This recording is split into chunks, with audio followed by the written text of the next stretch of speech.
তারা মহল্লায় আপনারা অলিতে গলিতে প্রজেক্টর দিয়ে আজকে যেভাবে নৃশংস কায়দায় এই চাঁদাবাজরা আজকে যেভাবে হত্যা করেছে সেই ভিডিও আপনারা মানুষকে দেখাবেন।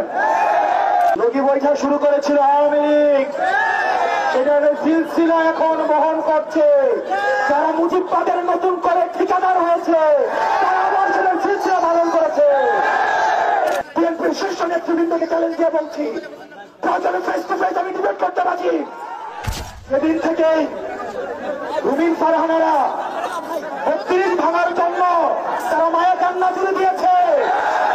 সেদিন থেকেই বুঝে গিয়েছি যে এই দল চাঁদাবাজদের অভয়ারণ্য পরিণত হয়ে।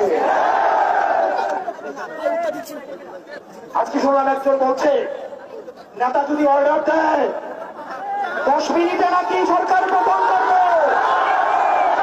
এই 17 বছর কোথায় ছিলে?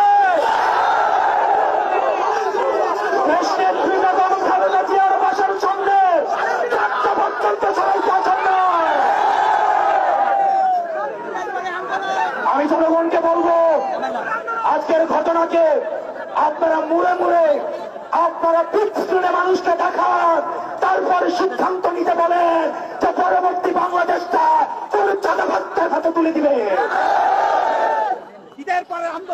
প্রিয় তরুণ প্রজন্ম।